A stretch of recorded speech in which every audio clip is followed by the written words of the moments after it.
ఉన్న బంగారాన్ని విడిపించి ఆ రోజు ఆన్లైన్ రేటుకే మేము కొంటాం. Sharma gold company.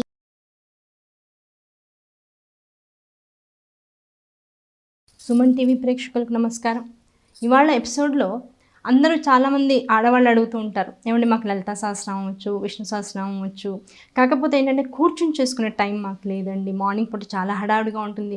కానీ ఎవరిని అడిగినా సరే ప్రవచనకర్తలు పెద్దవాళ్ళు అందరూ కూడా పొద్దున పూటే చదువుకోవాలి, పొద్దున పూటే పూజలు అయిపోవాలి అని అంటారు. ఆ టైంలో మనం కూర్చునే టైం మాకు లేదు, ఏం చేయమంటారు? అలాంటి టైంలో చదువుకోవచ్చా, వంట వండుతో చదువుకోవచ్చా, బట్టలు తుక్కుంటూ చదువుకోవచ్చా, ఇలాంటి ప్రశ్నలు వేస్తూ ఉంటారు.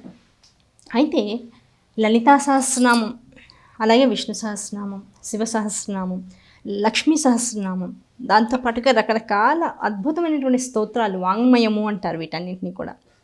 ఇవన్నీ కూడా శంకరకృతంలో కొన్ని అయితే కొంతమంది ఋషులు మనకిచ్చినటువంటి అద్భుతమైనటువంటి వాంగ్మయాలు ఇవన్నీ కూడా. వీటన్నింటిలో కూడా నిగూఢంగా మనము ఏ మంత్రరా స్వరూపం అయితే ఉంటుందో, అంటే ఆ నుంచి అమ్మహ, ఏంటండి ఇన్నిసార్లు మంత్రాలు అంటారు, అసలు మంత్రం అంటే ఏంటో తెలుసుకుందామా? ఆ మంత్రం అంటే ఏమీ లేదు, ఆ నుంచి అమ్మహ దాకా మనం చిన్నప్పుడు చదువుకునే ఉంటాం. ఇప్పుడు 35 ఏళ్ళు 40 ఏళ్ళు వచ్చినటువంటి వాళ్ళందరూ కూడా చూడండి, చిన్నప్పుడు తప్పనిసరిగా అప్పుడు తెలుగు మీడియం క్లాసెస్ స్కూల్స్ ఎక్కువ ఉండేవి. తప్పనిసరిగా ఆ నుంచి అమ్మహ దాకా, కా నుంచి యారా లావా శేష సాహా దాకా అందరూ చదువుకుని ఉంటారు, గుణితాలు నేర్చుకుని ఉంటారు. ఇవన్నీ నేర్చుకున్న వాళ్ళకి ఆ నుంచి హా దాకా ఏవైతే అక్షరమాలిక, హల్లులు అచ్చులు ఏవైతే ఉన్నాయో ఆ అక్షరం మాల ఏదైతే ఉందో అదంతా కలిపితే అదే అద్భుతమైనటువంటి మంత్రం. బీజాక్షరాలన్నీ అందులోనే ఉన్నాయి, ప్రపంచంలో ఉన్నటువంటి మాటలన్నీ అందులోనే ఉన్నాయి. అవి లేకుండా నీకు ఏ మంత్ర లేదు, ఏ మంత్రము లేదు.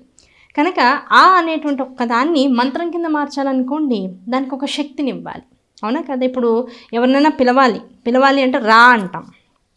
ఇలా రా అంటే వస్తాడు, లేకపోతే రాడు, వాడు మూడుని బట్టి ఉంటుంది, మన మీద వాడుకునేటువంటి గౌరవాన్ని బట్టి ఉంటుంది, అవునా కదా? అదే ఆ రా అనేదాన్ని మంత్రం కింద మార్చాలనుకోండి, అప్పుడు ఏమనాలి? రమ్ అనాలి. వాడి వైపు తదేకంగా చూస్తూ రమ్ రమ్ రమ్ రమ్ రమ్ రమ్ అని ఒకే స్థాయిలో కనుక స్వరాన్ని పెంచుకుంటూ లోపల ఉండేటువంటి ఆ ఉచ్ఛ్వాస నిశ్వాస క్రియ ప్రాణాధార శక్తిని కనుక విశుద్ధి దగ్గర ఆపి ఆజ్ఞ వైపు ఉన్నటువంటి సకలమైనటువంటి చైతన్యాన్ని ఇక్కడికి తీసుకొచ్చి వాడిని తదేకంగా చూస్తూ పస్సాలని వచ్చేస్తాడు వాడు. కనుక ఒక అక్షరము మంత్రంగా ఎలా మారుతుంది అంటే, ఆ అక్షరం పట్ల మనకు ఉన్నటువంటి ఆ అవగాహన దీక్ష కింద మారితే మంత్రం అవుతుంది, అంతకుమించి ఏమీ లేదు. ఆ దీక్ష కింద మారాలి అంటే ఆ దీక్ష ఇచ్చేవాడు ఉండాలిగా. అందుకని గురుపదేశంతోనే మంత్రాలు చదవాలి, బీజాక్షరాలు చదవాలి. మంత్రం ఎందుకు చదవకూడదు అంటే అందులో బీజాక్షరాలు ఉంటాయి కనుక. అంత పవర్ఫుల్. అంటే ఇది ఎలాంటిది అంటే, ఇప్పుడు ఇంట్లో మనము ప్లగ్ పాయింట్ ఉంటుంది, దానికి మన సెల్ ఫోన్ ఛార్జింగ్ పెట్టుకోవాలి. ఆ సెల్ ఫోన్ ఛార్జింగ్ మన ప్లగ్ పాయింట్లో పెట్టేసి దీన్ని కనెక్ట్ చేసేసి స్విచ్ ఆన్ చేస్తే చక్కగా మన సెల్ ఫోన్ ఒక అరగంట 40 నిమిషాల్లో చక్కగా ఛార్జ్ అయిపోతుంది. అదే ఇంకో ఎక్కడ మనకు అవకాశం లేదు, పక్కనే ట్రాన్స్ఫార్మర్ ఉంది, అందులో ఏమన్నా వైర్లు పెడితే, లేకపోతే ఈ ఫోన్ తీసుకెళ్ళి ట్రాన్స్ఫార్మర్లో పడేస్తే అందులో బోల్డ్ విద్యుత్ శక్తి ఉంటుంది కదా, దీనికి ఏమైనా ఎనర్జీ వస్తుందా అంటే అది పగిలిపోతుంది, అవునా కదా? మనం దాన్ని ఏ రకంగా టచ్ చేసినా మనకి ముప్పు, ట్రాన్స్ఫార్మర్ వల్ల ఇంకో 10 మందికి ముప్పు కలిగేటువంటి అవకాశం ఉంటుంది. అలా ఆ ట్రాన్స్ఫార్మర్లో ఎంత ఉపయుక్తమైనటువంటి ఎనర్జీ దాగి ఉందో దాన్ని ఎలా యూస్ చేసుకోవాలో తెలియకపోతే ఆ ఉపయుక్తమైనటువంటి విద్యుత్చే ఓ 10 మంది మరణానికి ఎలా కారణమవుతుందో, ఓ పెద్ద విపత్తుకి ఎలా కారణమవుతుందో, అలాగే అచ్చులు అనేటువంటివి మనం మాట్లాడగలిగేటువంటి భాషకి ఎంత ఉపయుక్తమో, ఆ భాషని దీక్షగా తీసుకునేటువంటి వాడికి మంత్రంగా మారేటువంటి అవకాశం ఈ అక్షరాలకి, అచ్చులు అక్షరాలు హల్లులకి ఎలాగైతే వస్తూ ఉంటుందో ఆ శక్తిని ఇది శక్తి అని తెలపగలిగి దాన్ని ఎలా వాడుకోవాలో చెప్పగలిగేటువంటి గురువు కూడా ఉంటే దాని ద్వారా మనం దాన్ని జాగ్రత్తగా వాడుకోవచ్చు. ఆ గురువు లేకపోతే ఈ సంవిధానం కష్టంగా ఉంటుంది. కనుక ఏ బీజాక్షరాలైతే మనం పలకడానికి అందరికీ అవకాశం లేదు, అందరికీ గురువులు ఉండొచ్చు ఉండకపోవచ్చు కాక, అటువంటి బీజాక్షరాలు అందరికీ చదివి దానివల్ల కావాల్సినటువంటి ఆ శక్తిని పొందాలనేటువంటి కోరిక ఉంటుంది. ఆ కోరికను అనుగమించి ఏం చేశారు మన ఋషులందరూ కూడా, ఈ బీజాక్షరాల్లో ఉన్నటువంటి శక్తిని అంతా కూడా సహస్రనామాల్లోకి పెట్టేశారు. ఒక నామాన్ని చదవడం ద్వారా అది అద్భుతమైనటువంటి మహామంత్రం కింద మారిపోయేటువంటి అవకాశం ఉంటుంది. ఆ మహామంత్రాలతో కూడుకున్నటువంటి సహస్రనామాలని ఏ పని చేస్తే ఆ పని చేసుకుంటూ చదవమని మాత్రం చెప్పాలి. దేవుడికి సంబంధించినటువంటి పనులు, దేవుడికి సంబంధించినటువంటివి ఏవో చిన్న చిన్నవి అవి చక్క తుడుచుకుంటూనో, లేకపోతే వత్తులు వేసుకుంటూనో, లేకపోతే ఒక చోట కూర్చుని వత్తులు దాన్ని ఏమంటాము, మనం ఇంట్లో పెద్దవాళ్ళు ఇదివరకు చక్కగా పత్తి నుంచి వత్తులు తీసేవాళ్ళు, అలా వత్తులు చేసుకుంటూనో, లేకపోతే దేవుడు కూడా తుడుచుకుంటూనో, లేకపోతే అక్కడ చక్కగా దేవుడికి సంబంధించిన విగ్రహాలను ఇచ్చేసుకుంటూనో, అలా ఒక దీక్షలో ఉన్నప్పుడు సహస్రనామాలు చదువుకోవచ్చు. అంతే తప్ప వంట చేస్తున్నప్పుడు, ఇంట్లో పనులు చేసుకుంటూ ఉన్న సమయంలో ఎట్టి పరిస్థితుల్లోనూ సహస్రనామాల జోలికి వెళ్ళకూడదు. అటువంటి సమయంలో మరి ఏం చదువుకోవాలండి? మరి ఎప్పుడు మనస్సు భగవంతుడి దగ్గర ఉంచాలి అని పెద్దవాళ్ళు చెప్తున్నారు కనుక ఇంట్లో పనులన్నీ చేసుకుంటూ కూడా ఏదైనా ఒక నామం చెప్పాలి అంటే శ్రీమాత్రే నమః ఎప్పుడు సర్వకాల సర్వావస్థల యందు ఏ పని చేస్తున్నా సరే మీరు ఆ నామం అనుకోవచ్చు. అలాగే సర్వమంగళ మాంగళ్యే శివే సర్వార్థ సాధకే లాంటి శ్లోకాలు ఎట్టి పరిస్థితుల్లోనూ ఏ సమయంలో అయినా సరే చదువుకోవచ్చు. అలాగే లక్ష్మీం క్షీర సముద్ర రాజతనయాం శ్రీరంగధామేశ్వరీం అనేటువంటి శ్లోకాన్ని నిత్యము ఏ పని చేస్తున్నా చదువుకోవచ్చు. అలాగే గాయత్రి మంత్రం అందరూ చేయడానికి అవకాశం లేదు, దానికి గురుపదేశం ఉండాలి. వీలైనంతవరకు యజ్ఞోపవీతాన్ని ధరించేటువంటి అవకాశం ఎవరికైతే ఉంటుందో వాళ్ళకి గురువుగా ఇచ్చినటువంటి ఆ అద్భుతమైన మంత్రరాజ్యాన్ని వాళ్ళు చదివేటువంటి విషయమే ఉంటుంది.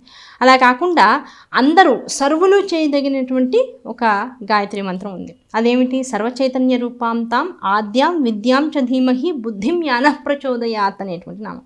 ఈ నామాన్ని కూడా చదువుకుంటూ వంట చేయవచ్చు. చక్కగా ఇతరమైనటువంటి పనులు, ఇప్పుడు బట్టలు ఉతికేసుకున్నాం, వాషింగ్ మిషన్లో వేసాం, బయటికి తెచ్చేసుకున్నాం, వాటిని ఆరేసుకుంటూ చదువుకోవచ్చు. ఇంటిని శుభ్రం చేసుకుంటూ ఏదో చిన్న టీవీని తుడుచుకుంటున్నాం, కిటికీలు తుడుచుకుంటున్నాం, లేకపోతే తలుపుల్ని తుడుచుకుంటున్నాం, అనవసరమైన ఆలోచనలు బుర్రలోకి వచ్చి వాళ్ళని తిట్టుకుంటూ వీళ్ళు ఇలా అన్నారు, వాళ్ళు అలా అన్నారు అనుకునేటువంటి సోదిలోకి వెళ్ళే కన్నా ఒక నామం లోపల జరుగుతుందనుకోండి, ఆ నామం సవ్యంగా వస్తూనే మన పని మనకి జరుగుతూ ఉంటుంది. అప్పుడు పనులన్నీ కూడా, ఇల్లంతా కూడా ఆ నామంతో పాటు ఉన్నటువంటి ఆ పాజిటివ్ వైబ్స్కి చక్కగా ఇల్లంతా కూడా మనకు తెలియకుండానే దేదీప్యమానంగా వెలుగుతూ ఉంటుంది. ఇలా ఏ పనులు చేసుకుంటున్నా సరే చదువుకోగలిగినటువంటి నామాలు ఏమైనా ఉన్నాయి అంటే అవి చిన్న చిన్న శ్లోకాలు. దుర్గానామం, అలాగే మనకి రకరకాలైనటువంటి రామ రక్షాస్తోత్రం అని ఇచ్చారు. లేదు విష్ణు సహస్రనామంలో శ్రీరామ రామ రామేతి రమే రామే మనోరమే సహస్రనామ తత్తుల్యం రామనామ వరానని, ఇలా కొన్ని శ్లోకాలు విశేషంగా అది విషయంగా ఇచ్చి ఇవి ఒక్కటి చదువుకోవడం ద్వారా అనంతమైన ఫలితం మనకు వస్తుంది అంటాం. అలాగే అరుణాంకరుణాతరంగితాక్షిం ధృతపాశాంకుశ పుష్పబాణ చాపాం ఇలాంటి శ్లోకాలు. ఈ శ్లోకాలు ఏవైతే ఉన్నాయో వీటిని పనులు చేసుకుంటూ చదువుకోవచ్చు. లేదు నామం శ్రీమాత్రే నమః, శ్రీ గురు, అలాగే కామేశ్వరి నమః, లేకపోతేనేమో గణపతి నామాల్లో వచ్చేటప్పటికల్లా అన్ని నామాలు చదవడానికి అవకాశం లేకపోయినా పంచాననాయే నమో నమః ఇలాంటి నామాలు ఎట్టి సమయంలో ఏ సమయాల్లో అయినా సరే చదువుకోవడానికి అవకాశం ఉంది. అలాగే శివ, ఏమీ అక్కడ ముందు వెనక ఓం నమః లాంటివి పెట్టకపోయినా అన్ని పనులు చేసుకుంటూ శివాయ శివాయ శివాయ శివాయ ఆ 3 అక్షరాలను అలా పలుకుతూ ఉన్నా కూడా అనంతమైన ఫలితం ఉంటూ ఉంటుంది. అలాగే నారాయణ అనేటువంటి నామం, ఆ ఒక్క నామం చాలు. ఓం నమో నారాయణాయ అంటే అది మళ్ళీ పెద్ద మంత్రం అయిపోయిందండి, అది మళ్ళీ గురుపదేశం అంటారు. కనుక నారాయణ ఏ పని చేసుకుంటున్నా సరే నారాయణ. ఇంకా చూడండి మన పెద్దవాళ్ళ అమ్మమ్మలు నాయనమ్మలు ఆవలింత వస్తే నారాయణ అంటారు, అవునా కదా? అలాగే తుమ్ము వచ్చింది అనుకోండి వాసుదేవ అంటారు. లేకపోతే నిద్ర వస్తుంది, బాగా ఒళ్ళు తూగిపోతుంది, మధ్యలో మెళుకు వచ్చేస్తుంది, పద్మనాభ, దామోదర, ఇలాంటి నామాలన్నీ కూడా నోటితో ఎప్పుడు కూడా అనుకుంటూ ఉండేవాళ్ళు. దానివల్ల ఏమవుతుంది, ఆ పని ఏ పని అయితే చేస్తున్నామో ఆ పని నుంచి ఎప్పుడైతే బయటికి మనస్సు వెళ్తూ ఉంటుందో ఆ మనస్సు వెళ్ళి మళ్ళీ ఆ పని వైపు లగ్నం అయ్యే సమయంలో పట్టినటువంటి వికారం నుంచి మనస్సు చైతన్యంలోకి రావాలంటే నామం ఉపయోగపడుతూ ఉంటుంది. కనుక సహస్రనామాలు లాంటివి, పెద్ద వాళ్ళు చెప్పినటువంటి రకరకాల స్తోత్రాలు లాంటివి కేవలంగా కూర్చుని భక్తి శ్రద్ధలతో మనం అనుకున్నటువంటి దేవతాపీఠం ముందు కూర్చుని చేసుకోవాల్సినటువంటివి. ఆ చేసుకోకుండా అన్ని పనులు చేసుకుంటూ ఉండేటువంటి సమయంలో చదువుకోదగ్గ నామాలు ఇటువంటి నామాలు. ఈ నామాల్ని గోవింద నామం కావచ్చు, శివనామం, విష్ణునామం, ఏదైనా ఒక నామాన్ని తీసుకోండి. ఆ నామాన్ని నిరంతరము అనుకోవడం ద్వారా హరే రామ రామ రామ, అది కూడా పెద్ద మంత్రం అంటారు. నిజంగా అన్ని రకాలుగాను చదువుకోవచ్చు. అందులో హరే రామలో మరి మంత్రం ఏముందండి? మామూలుగా మనం హరే అని కదా అంటున్నాం, హరి అని కదా అంటున్నాం. అంటే హరి అనేటువంటిది చక్కగా విపులీకరించి చక్కగా బయటికి తీసుకొచ్చినటువంటి భువనేశ్వరి బీజాక్షరం. కనుక ఆ భువనేశ్వరి బీజాక్షరాన్ని అందరికీ వీలుగా హరినామంతో ఇచ్చారు. ఎందుకంటే అమ్మవారు స్త్రీతత్వాన్ని పొందినప్పుడు అమ్మవారిగా కనపడుతూ ఉంటుంది, పుంతత్వాన్ని పొందితే విష్ణుమూర్తిగా కనపడుతూ ఉంటుంది. కనుక వారిద్దరిలో అభేద తత్వాన్ని చెప్పేటువంటిదే భువనేశ్వరి బీజాక్షరము = హరినామము. కనుక హరి అను 2 అక్షరములు హరించును పాతకములు అన్నారు. అందే ఆ హరి నుంచే హరే నామం వచ్చింది. అంటే ఎప్పుడు పలుకుతూ ఉండవయ్యా నామాన్ని అని చెప్పడం. కనుక హరే రామ రామ రామ ఇలాంటి నామాలన్నీ కూడా నిత్యము చదువుకుంటూ ఉండొచ్చు. ఆ చదువుకునేటువంటి క్రమంలో పొందేటువంటి ఆ మానసికమైనటువంటి పరిణతి దశని ఆ ప్రతి పనిలో కనుక మనం పెట్టినట్లయితే శరీరము, దాంతోపాటు మన ఇల్లు, మనం చేసేటువంటి పని ద్వారా వచ్చేటువంటి అలసట, ఇవన్నీ కూడా పాజిటివ్గా మారిపోతూ ఉంటాయి. మనము పాజిటివ్గా ఉండడం, మన ఇంటిని పాజిటివ్గా ఉంచుకోవడం, మన ఆలోచనలను ఎప్పుడు కూడా పాజిటివ్గా ఉంచుకోవడం, మన ఇంట్లోకి ఎవరైనా ఒకళ్ళు అడుగు పెట్టారు అంటే ఎనర్జెటిక్గా ఫీల్ అవ్వడం, ఇవన్నీ ఎప్పుడు వస్తాయి అంటే ఇలాంటి చిన్న చిన్న పనుల వల్ల వస్తాయి. వీటిని కనుక ఒక అభ్యాసంగా కనుక మలుచుకున్నట్లయితే ఇంకా లైఫ్లో మనకి డిప్రెషన్ అని కానీ, ఒక బాధని కానీ, ఎవరో ఏదో అన్నారనేటువంటి ఒక ఇబ్బందికరమైనటువంటి పరిస్థితులు నెలకొనడం కానీ, మనసు చిన్నపుచ్చుకోవడం కానీ ఇలాంటివి ఏమీ ఉండవు. ఎప్పుడు మనసు నిత్యనూతనంగా నిత్య చైతన్యంతో హ్యాపీగా ఉంటూ ఉంటుంది. అటువంటి చిన్న చిన్న విషయాలు ఇంత పెద్ద పెద్ద మనలో వచ్చేటువంటి మార్పులకి నిజంగా అడ్డుకట్ట వేస్తాయా? తప్పకుండా వేస్తాయి. ప్రయత్నించి చూడండి. ఆధ్యాత్మికత అనేటువంటిది ఏదో గుడికి వెళ్తేనో లేకపోతే ఫలానా పూజలు ఉపవాసాలు చేస్తేనో మాత్రమే వచ్చేది కాదు. అనునిత్యము 24 గంటల్లోనూ క్షణము కూడా ఆ భగవంతుడు అనేటువంటి ఒక శక్తిని కనుక పట్టుకున్నట్లయితే, ఇప్పుడు చూడండి సెల్ ఫోన్ ఎలాగైతే అంత్యం చేతిలో ఉంటుందో, దానివల్ల ఏముంది, ఆ శక్తి వల్ల మనం ఎక్కడున్నా సరే మన వాళ్ళకి మనం అందుబాటులో ఉంటూ ఉంటాం. అలాగే మనం ఎక్కడున్నా సరే ఆ భగవంతుడు అనేటువంటి మనవాడు భగవంతుడు, ఆ భగవంతుడికి అందుబాటులో ఉండాలి అంటే నామంతో ఎప్పుడు కూడా ఆయనతో కనెక్టివిటీ పెంచుకుంటూ ఉండాలి.